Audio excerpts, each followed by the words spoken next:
Imagine a big explosion as you climb through 3,000 feet. Imagine a plane full of smoke. Imagine an engine going clack, clack, clack, clack, clack, clack, clack. Sounds scary. Well, I had a unique seat that day. I was sitting in 1D. I was the only one who could talk to the flight attendants. So I looked at them right away, and they said, no problem. We probably hit some birds. The pilot had already turned the plane around, and we weren't that far. You could see Manhattan. 2 minutes later, 3 things happened at the same time. The pilot lines up the plane with the Hudson River.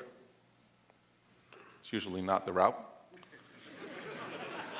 He turns off the engines. Now imagine being on a plane with no sound. And then he says 3 words, as unemotional 3 words as I've ever heard. He says, brace for impact. I didn't have to talk to the flight attendant anymore. I could see in her eyes, it was terror. Life was over. And I want to share with you 3 things I learned about myself that day. I learned that it all changes in an instant. We have this bucket list, we have these things we want to do in life, and I thought about all the people I wanted to reach out that I didn't, all the fences I wanted to mend, all the experiences I wanted to have and I never did.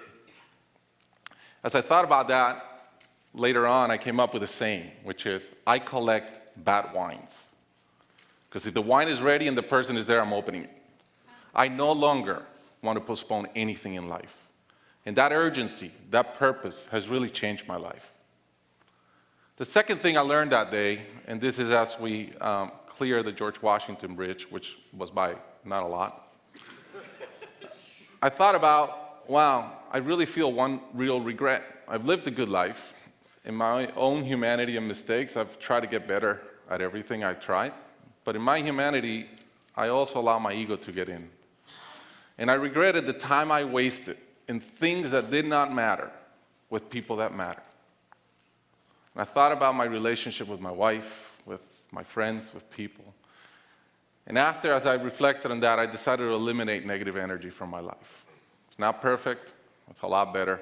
I've not had a fight with my wife in 2 years. It feels great. I'm no longer trying to be right. I choose to be happy. The third thing I learned, and this is as your mental clock starts going 15, 14, 13, you can see the water coming. I'm saying, please blow up. Right? I don't want this thing to break in 20 pieces like you've seen in those documentaries. And as we're coming down, I had a sense of, wow, dying is not scary. It's almost like we've been preparing for it our whole lives. But it was very sad. I didn't want to go. I love my life. And that sadness really framed in one thought, which is, I only wish for one thing. I only wish I could see my kids grow up. About a month later, I was in a performance by my daughter, first grader, not much artistic talent, yet. And I'm bawling, I'm crying like a little kid. And it made all the sense in the world to me. I realized at that point, by connecting those 2 dots, that the only thing that matters in my life is being a great dad. Above all, the only goal I have in life is to be a good dad. I was given the gift of a miracle, of not dying that day. I was given another gift, which was to be able to see into the future and come back and live differently. I challenge you guys that are flying today. Imagine the same thing happens on your plane, and please don't. But imagine, and how would you change? What would you get done that you're waiting to get done because you think you'll be here forever? How would you change your relationships and the negative energy in them? And more than anything, are you being the best parent you can? Thank you.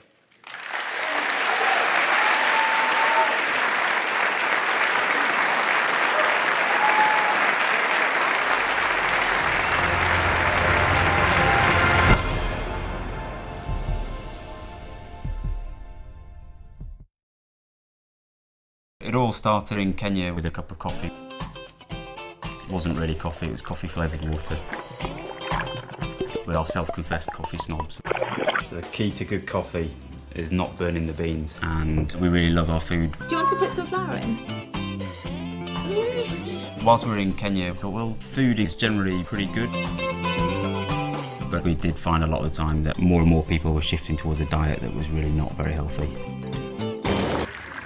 A diet high in fat, salts and sugar all has the impact of leading towards diseases such as diabetes, and with that you can get problems with your eyes. There are 39 million people in the world who are blind. Most of them tend to live out of access to traditional eye equipment and eye doctors. We thought there must be a way of harnessing the connectivity of mobile phones and eye care, and that's when we developed Peak.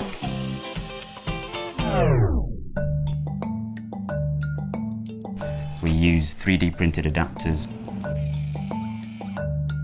which clip onto the smartphone, turning it into not just a standard camera but a camera that can see inside the eye, and that image can be shared with anyone anywhere in the world to provide a diagnosis and plan for treatment.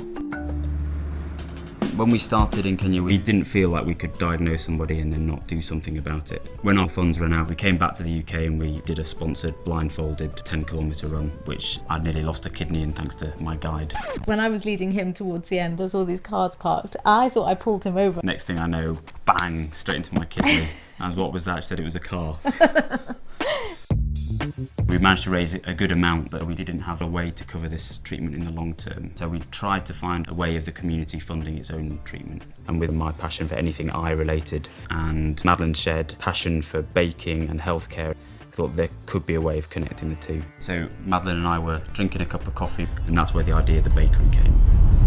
So initially we thought, okay, baking's a great thing, it's something you enjoy anyway. And people have been going on about Madeline's baking, you know, you could sell this. And we thought, well, why don't we? It could be a way of creating employment, of paying and subsidising for eye care.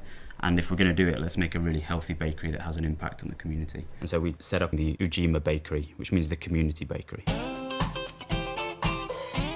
There are lots of challenges ahead. It's a new business and there are particular skills in baking that need to be managed. We're very fortunate to have Ben, who's going to be going over and training, and then we have Redemptor, who's the ultimate connector and organiser, who between them can really make this work. Progress is going on fine other than the challenges with the renovations, but we're surely getting there. Well, we're here to support you as much as you need, but you're in charge now, so between you and the guys, you can make this happen. Thank you so much and speak to you soon. For Madeline and I, it's never been us and them, it's always been us, the wider community that we're part of.